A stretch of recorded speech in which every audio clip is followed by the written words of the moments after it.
오늘은 창세기 16장 하나님이 하갈을 만나다입니다. 지난주에 이어서 창세기 16장에서 사라 요정 하갈을 좀 더 살펴보려고 합니다.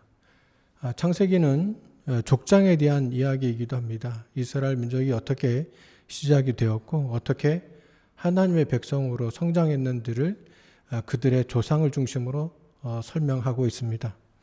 이 당시는 남성 위주의 풍습입니다. 그런데 여성의 이야기가 심심찮게 등장합니다.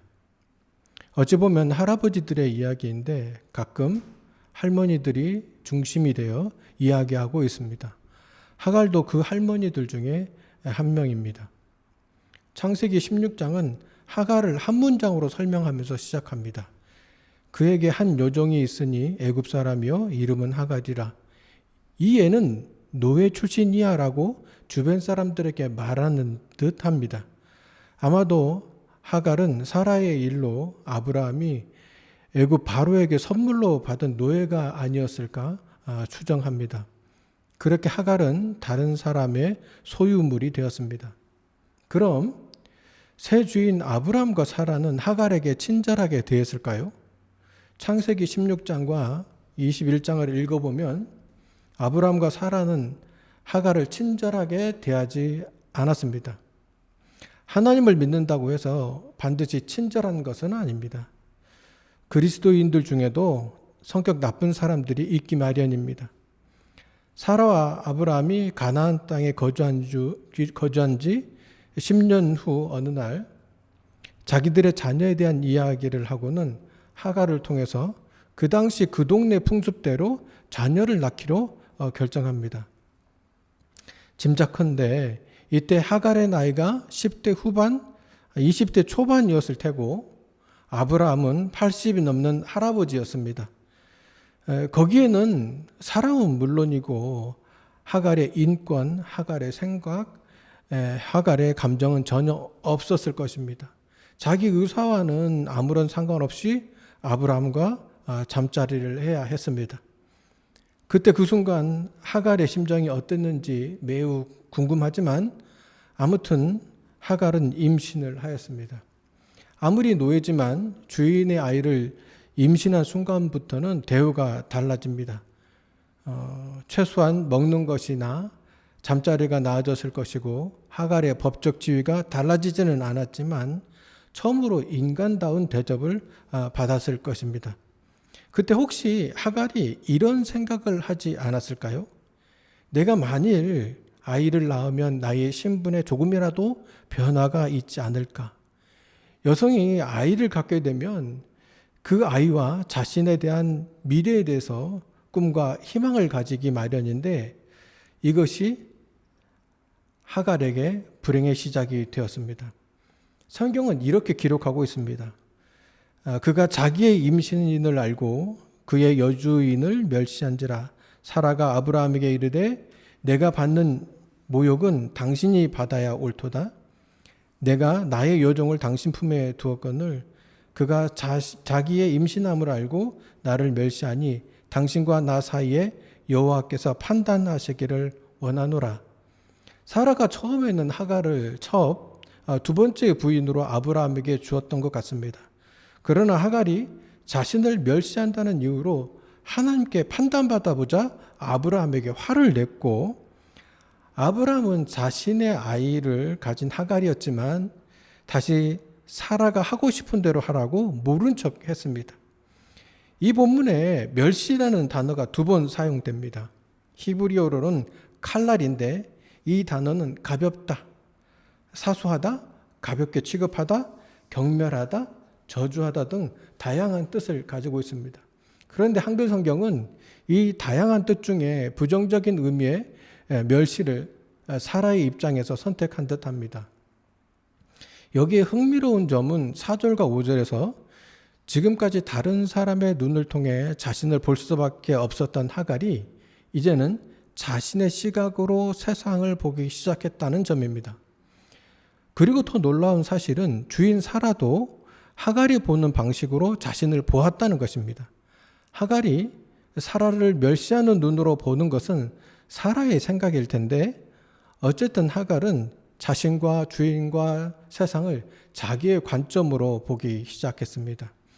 창세기 16장 4절에서 6절에는 또 다른 흥미로운 것이 있는데요. 그녀의 눈으로라는 단어가 2번 사용됩니다. 히브리어로는 베네하라고 하는데 직역을 해보면 그녀가 자기의 임신을 알고 그녀의 여주인을 멸시한지라 그녀의 눈으로. 그녀의 눈으로라는 것은 하갈의 관점을 의미합니다. 여종 하갈은 임신을 계기로 자기 관점을 가지고 세상을 보기 시작했다는 뜻입니다. 그녀의 시각이 옳고 그름을 떠나서 하갈은 이제 주체적인 생각으로 세상을 보기 시작했다는 겁니다.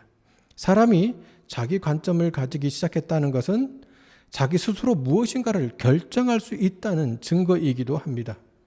바울도 그리스도인을 잡으러 다메섹으로 가다가 예수님을 만나면서 새로운 눈이 열렸습니다.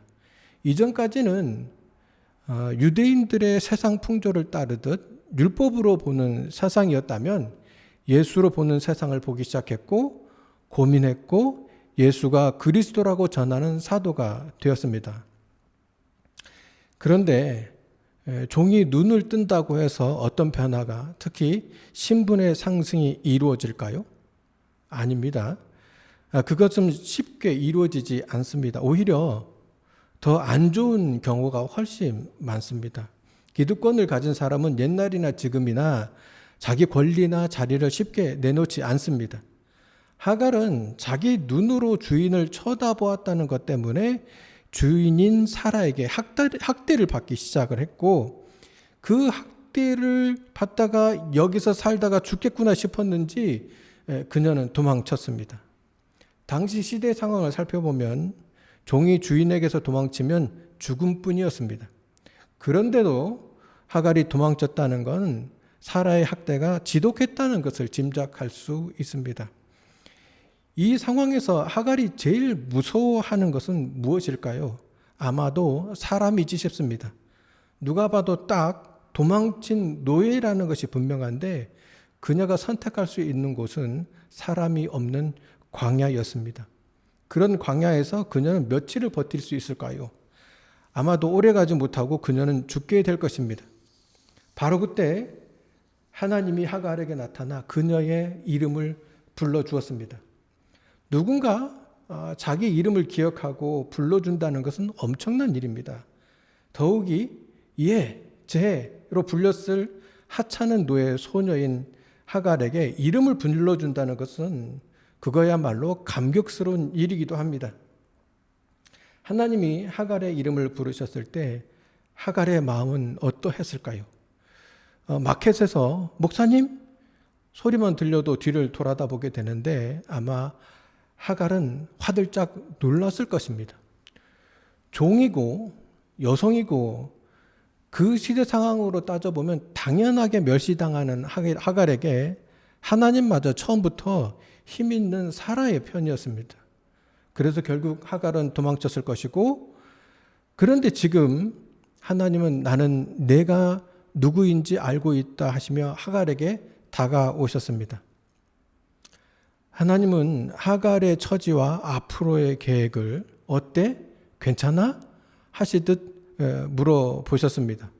비록 성경에는 아주 짤막한 대화만 기록되었지만 그 밤에 거기서 많은 이야기가 오갔을 것이라고 저는 생각합니다. 하나님은 하갈의 고통을 알아주시고 그녀가 살아온 삶의 이야기를 다 들어주셨습니다.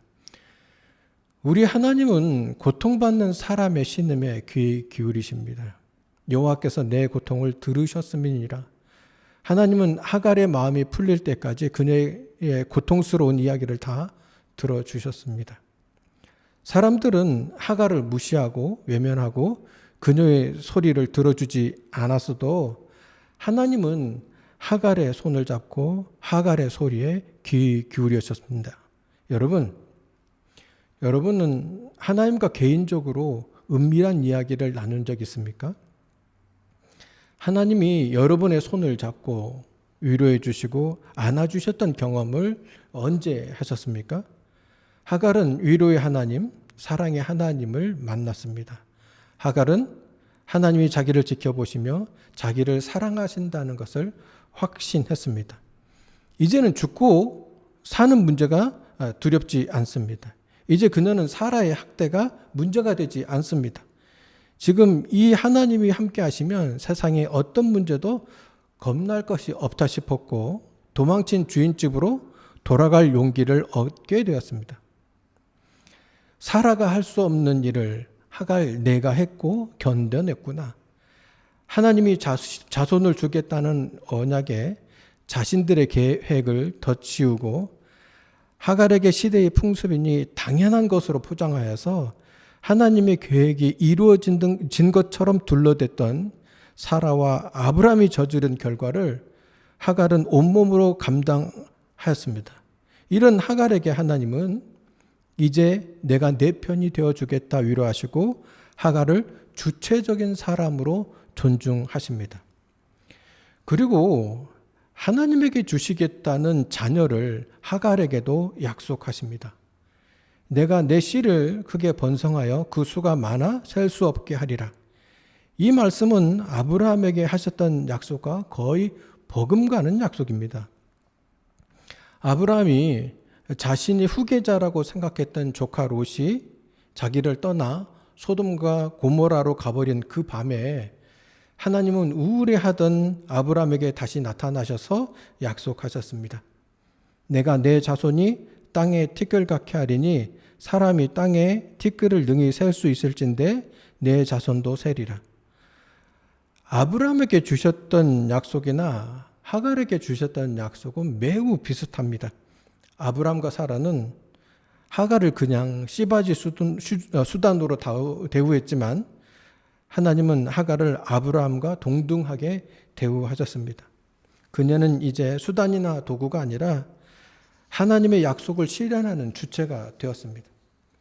세상은 예나 지금이나 사람을 상품같이 평가하듯 합니다. 돈이나 지위나 외모나 학벌 등 상품 가치가 높은 사람은 세상 어디를 가든지 환영받습니다. 심지어 지금 요즘 교회에서도 상품 가치가 높은 사람들을 환영합니다.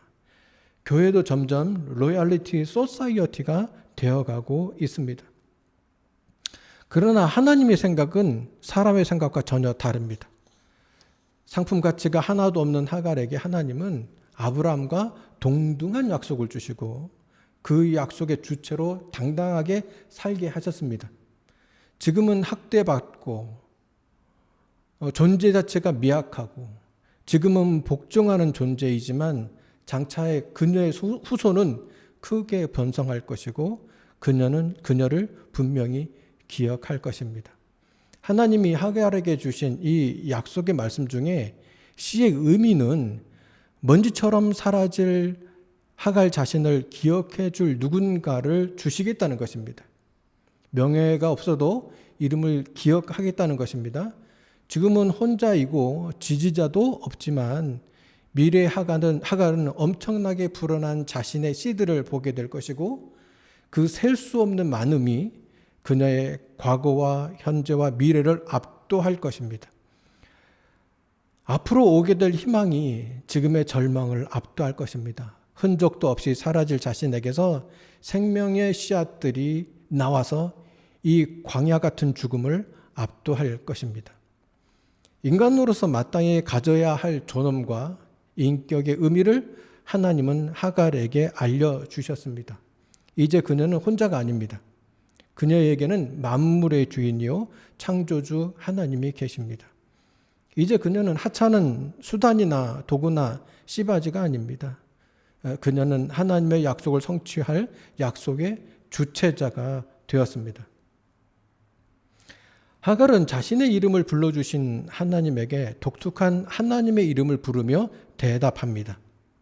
하갈이 자기에게 이르신 여호와의 이름을 나를 살피시는 하나님이라 하였으니 이는 내가 어떻게 여기서 나를 살피시는 하나님을 배웠는고 함이라. 하갈은 하나님의 이름을 만들어 불렀습니다. 나를 살피시는 하나님 엘로이. 성경 인물 중에 하갈이 하나님께 붙인 이 이름을 부른 사람은 없습니다. 하갈이 하나님께 붙인 이 새 이름은 그녀의 믿음이기도 하고 그녀의 신앙 고백이기도 합니다. 사람들은 하갈을 그림자 취급하고 수단이나 도구로 여겼지만 하나님은 하갈을 살피셨고 하나님은 그녀가 너무나 소중하고 귀중하다 알려주셨습니다. 이제 하나님은 하갈에게 삶의 공동체인 사라의 공동체로 돌아가라고 하십니다. 이제 내 여주인에게 돌아가서 그 수하에 복종하라. 이 말씀 겉보기에는 다시 예전에 수단이나 도구였던 종으로 돌아가라는 말씀처럼 들리긴 하지만 그 시대 상황에서 노예 소녀가 살 길은 주인에게 돌아가는 길밖에 없기 때문에 돌아가라고 말씀하셨습니다. 또 하나님은 그녀에게 삶의 공동체인, 삶의 현장인 그 사라의 공동체에 돌아가서 하나님의 사랑받는 주체로 당당하게 살라는 확신을 주시면서 돌아가라고 말씀하신 것입니다. 그러므로 두 번 다시 보고 싶지 않은 사라였지만 자신을 가혹하게 학대했던 사라가 있는 환경이지만 이제 그녀는 이겨낼 용기가 생겼습니다. 자신을 찾아오신 엘로의 하나님을 만났고 그 하나님이 자신을 살피시고 지키시고 또한 자기를 사랑하신다는 것을 믿기 때문입니다. 베드로전서 3장에서 베드로 사도는 불신 남편과 결혼한 초대교회 여성들에게 눈물로 호소합니다. 아내들아, 이와 같이 자기 남편에게 순종하라. 이는 혹 말씀을 순종하지 않는 자라도 말로 말미암지 않고 그 아내의 행실로 말미암아 구원을 받게 하려 함이니. 당연히 하찮게 취급받는 여성들이었고 그 당시 때의 시대적 억압이나 남성 위주의 사회적 풍습 속에서 눈물 흘리는 초대교회 여성들과 베드로는 그들에게 순종을 권면했습니다. 그 시대 여성들은 경제적 자립의 기회가 전혀 없었고 남편을 떠나면 성노예가 되든지 죽든지 둘 중에 하나였던 그런 시대에 교회의 지도자였던 베드로는 그리스도인 여성들의 손을 잡고 같이 울어줍니다. 죽지 말고 살아라. 그냥 살지 말고 하나님의 자녀답게 살아라. 그리스도의 한계를 잃지 마라. 그것이 마지막 남은 너희의 인간다움의 자존심이니 그리할 때 원수 같은 남편도 변화될 것이다. 이전에는 베드로의 말이 정말 말이 안 되는 것 같았던 이 베드로의 권면 속에서 저는 베드로의 눈물을 보게 됩니다. 하나님도 하갈에게 눈물로 호소하십니다. 여주인에게 돌아가서 그 수하에 복종하라. 이 호소는 아브라함과 사라 편에서 혹은 기득권자 편에서 하는 소리가 절대 아닙니다. 어디를 가도 죽음밖에 없는 하갈에게 아무 생각 없이 기존 질서에 순응하며 살라는 말은 더더욱 아닙니다. 그럼 하나님은 도대체 어떤 마음으로 하갈에게 돌아가라고 충고를 하셨을까요? 하나님은 오늘의 하갈에게도 이웃과 공감하고 함께하는 우리를 통해서 우리 이웃이 잘 되기를 바라십니다. 바울은 로마서에서 이렇게 설명합니다. 즐거워하는 자들과 함께 즐거워하고 우는 자들과 함께 울라. 또 하나님은 아브라함을 믿음의 조상으로 선택하신 목적이 창세기 18장 19절에 이렇게 설명하십니다. 이 장면은 하나님의 사자가 소돔과 고모라 성을 멸하려고 갈 때 아브라함이 죄인들 앞에 서서 변론 나른 제사장처럼 소돔과 고모라 성에 악인들만 있는 것이 아니라 의인도 있으니 살펴봐 달라. 그들을 같이 죽일 거냐 하면서 항변하는 장면입니다. 내가 그로 그 자식과 권속에게 명하여 여호와의 도를 지켜 의와 공도를 행하게 하려고 그를 택하였나니 이는 나 여호와가 아브라함에게 대하여 말한 일을 이루려 함이니라. 즉 하나님을 믿어 이웃의 마음을 이해하고 그들과 같이 하며 하나님과 올바른 관계를 통해 모든 사람이 하나님의 복을 받도록 아브라함을 선택하였다고 말씀하십니다. 이것은 하나님이 우리 그리스도인을 통해 지금 이루고 싶어 하시는 목적이기도 합니다. 아담과 하와가 선악과를 자신의 소견대로 먹었을 때도 가죽 치마를 만들어 입혀 죄를 가려 주셨습니다. 가인이 하나님께 드리는 제사 문제로 동생 아벨을 질투하고 있을 때에도 찾아오셔서 그러면 안 된다. 죄가 문 앞에 와 있다라고 경고하셨고, 결국 가인이 동생 아벨을 죽였을 때에도 표를 이마에 주시면서 그를 보호하셨습니다. 아브라함과 사라가 하나님이 하신 약속의 결과를 기다리는 과정에서 세상의 풍조를 쫓아 나름 합리적인 선택과 결정으로 하갈의 이 같은 상황을 만들었을 때에도 하나님은 다시 찾아오셔서 하갈을 만나시고 위로하시고 다시 삶의 현장인 사라 공동체로 돌아가서 그들과 같이 살며 성장하기를 바라셨습니다. 또한 하나님의 또 다른 약속인 이스마엘을 지켜낼 것을 격려하셨습니다. 하나님은 우리가 우리의 이웃과 마음을 같이 하며 우리가 하나님과 올바른 관계로 나아가서 우리를 통해 이 땅 모든 사람이 하나님의 복을 받기를 지금도 소망하고 계십니다. 오늘도 기도와 찬양으로 주님께 나아가며 말씀을 나눕니다. 기도하겠습니다.